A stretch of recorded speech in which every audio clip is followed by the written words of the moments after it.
Ce soir, le meilleur des mags revient sur l'onde de choc provoquée par la publication du rapport Sauvé en octobre sur les crimes sexuels au sein de l'Église catholique. Autre affaire sensible, autre victime, cette fois à Angers, à la congrégation du Bon Pasteur. L'institution est au cœur de dénonciations pour des sévices infligés à des jeunes filles, confiées à l'établissement par les familles ou par la justice, et ce jusque dans les années 70. C'est un reportage de la rédaction de France 3 à Angers.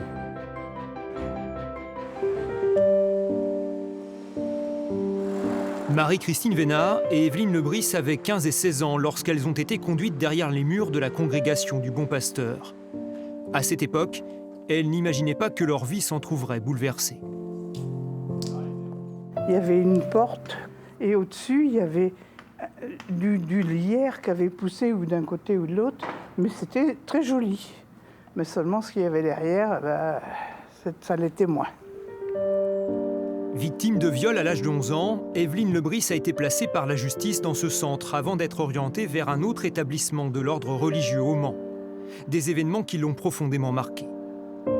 Les méchancetés, les non-dits, et puis c'était affreux, affreux. Et encore, nous, on n'a pas été battus.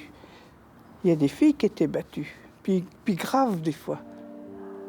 Fondée à Angers en 1830, Notre-Dame de Charité du Bon Pasteur a encadré jusque dans les années 80 des milliers de filles mineures, sans repère, confiées par leur famille ou sur décision du juge. À l'époque, c'est même le principal lieu d'accueil pour la protection de l'enfance, agréé par l'État.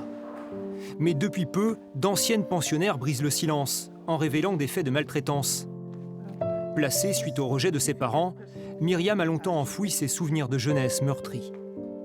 Quand je suis arrivée, comme tout le monde, comme si j'étais en prison, la porte s'est refermée, on m'a enlevé ma valise, on m'a tout enlevé. Baissez la tête, ne me regardez pas. Voilà, ça remonte, j'ai 73 ans et ça remonte.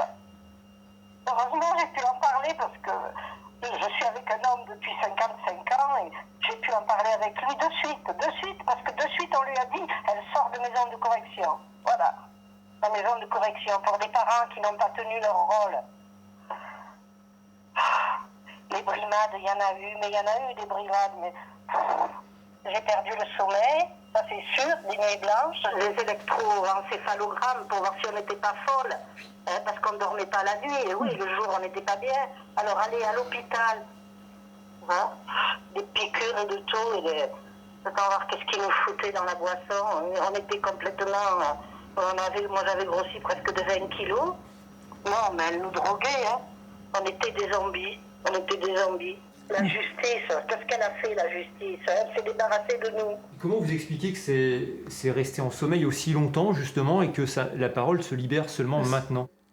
On a tellement été culpabilisés dans le fait qu'on était des moins que rien, que c'était tout simplement pas possible. À l'université d'Angers, David Niget a été l'un des rares à avoir eu accès aux archives de la congrégation.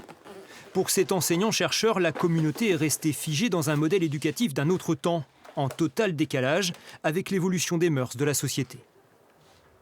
Le gros problème, l'abcès de fixation finalement, à la fois de la société et plus particulièrement de la congrégation du Bon Pasteur vis-à-vis de ses filles, c'est la question de la sexualité. D'une sexualité jugée inappropriée, soit trop précoce, la question de la maternité pour ces adolescentes, filles-mères comme on disait, ou tout simplement une certaine liberté sexuelle pour certaines d'entre elles, c'est-à-dire que voilà, elles flirtaient comme on disait dans les années 50, simplement ça n'était pas accepté par leur environnement, par leur famille. Les filles du Bon Pasteur dénoncent aussi le travail obligatoire effectué au détriment de leur éducation. Enfant battu, confiée à une maison de l'institution à Paris, Sucrète se souvient de ses journées passées à la blanchisserie. Tout était triste dans ce Bon Pasteur. On était là que pour travailler. On repassait les draps et les blouses des hôpitaux de Paris. Tout passait par nous. Je faisais des robes de chambre. Et le soir, à la veillée, j'écrivais sur des enveloppes les adresses qu'il y avait sur un bottin. Soi-disant que c'était 1 centime, moi, j'ai jamais vu le centime. Vous n'avez jamais été payé pour ce que vous avez fait? Moi, j'ai jamais été payé pour ce que j'ai fait. Elle travaille à la blanchisserie toute la journée, elle travaille dans des ateliers de couture. C'est un travail abrutissant et pour lequel une fois devenues adultes et une fois libérées, elles auront de grandes difficultés à faire valoir ces compétences. Et malheureusement, beaucoup d'entre elles vont voir leur destin social tout tracé du fait de ce déficit de formation professionnelle. Le siège du Bon Pasteur nous a ouvert ses portes. Aujourd'hui, plus de traces de cette période controversée, hormis une brève évocation dans le musée qui retrace l'histoire de la congrégation. L'une des porte-paroles a néanmoins accepté de répondre à ces accusations. Si elles le disent, on le croit. Si on le dit, on le croit. D'ailleurs, sur le nombre, il est possible qu'il y a eu des dérapages. Voilà, c'est tout. Ça. Non, la congrégation n'a jamais nié qu'il y ait pu y avoir ce genre de choses. Je pense que c'était des cas isolés, parce que je ne peux pas imaginer que ce soit... Le Bon Pasteur n'était pas vraiment une institution qui avait comme but, si vous voulez, qui avait établi un système répressif. Pas du tout. On n'était pas là pour ça.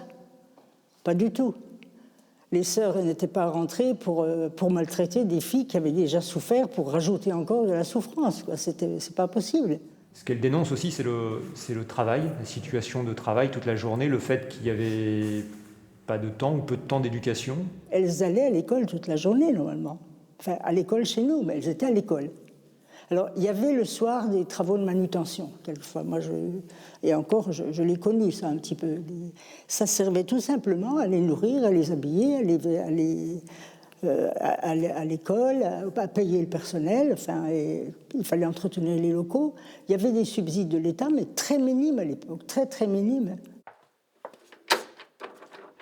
Outre une cellule d'écoute envisagée, la congrégation a libéré la consultation des archives qu'elle conserve sur les filles placées.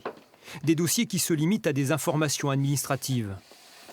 L'association d'anciennes pensionnaires souhaiterait leur restitution publique, mais ce qu'elle réclame surtout, c'est une reconnaissance de ces sévices, de la part de l'ordre religieux et de l'État. Plusieurs fois, les sœurs m'ont dit, mais enfin, qu'est-ce que vous voulez ? Que vous nous demandiez pardon. Maintenant, le fait de demander pardon, c'est reconnaître ses erreurs. Donc peut-être que ça les gêne. C'est pas normal de faire tant de mal à des milliers de jeunes filles sans qu'on soit reconnu comme victime. Un premier contact n'a pas permis la réconciliation avec les sœurs. Aux Pays-Bas, où la congrégation était implantée, le ministère de la Justice a formulé ses excuses et engagé la voie de l'indemnisation. Pour ces femmes qu'on a trop longtemps perçues comme des mauvaises filles, le combat pour la dignité ne fait que commencer. L'association des filles du Bon Pasteur continue inlassablement son travail de collecte d'autres témoignages à travers la France et elle demande réparation à l'État et à l'institution. Quant à la congrégation du Bon Pasteur, elle n'accueille plus aujourd'hui de mineurs. C'est devenu un centre d'hébergement pour des femmes victimes de violences conjugales.